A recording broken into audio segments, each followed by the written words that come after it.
प्रिय दोस्तों, आज के इस वीडियो में हम सब मिलकर एकादशी व्रत के महत्व, इसके नियम और इससे जुड़ी एक बहुत ही पवित्र व्रत कथा के बारे में जानेंगे।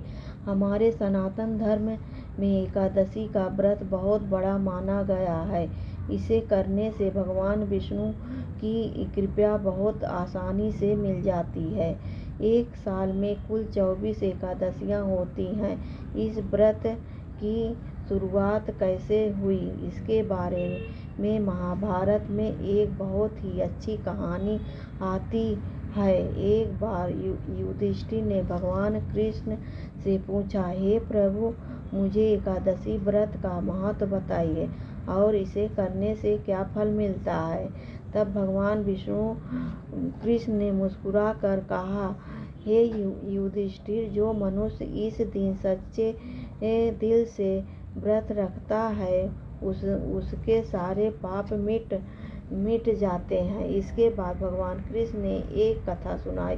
पुराने समय में मंदार पर्वत पर मुर नाम का एक बहुत ही ताकतवर और डरावना राक्षस रहता था। उसने अपनी शक्तियों से स्वर्ग के सभी देवताओं को हरा दिया।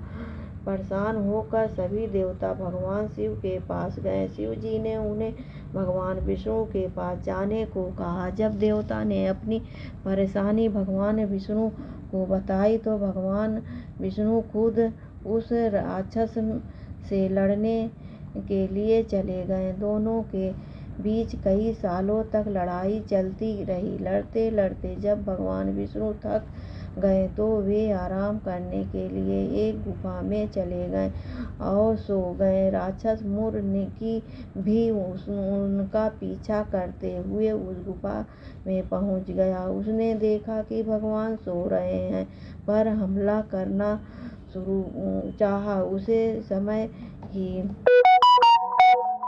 सजी भगवान विष्णु के शरीर में एक बहुत ही तेजस्वी और हथियारों से सजी हुई देवी प्रकट हुई।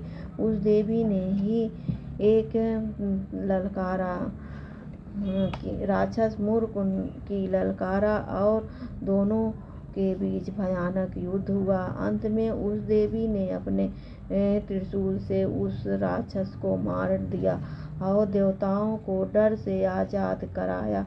जब भगवान विष्णु अपनी उन्होंने राक्षस को मरा हुआ देखा और उस देवी को सामने खड़े पाया।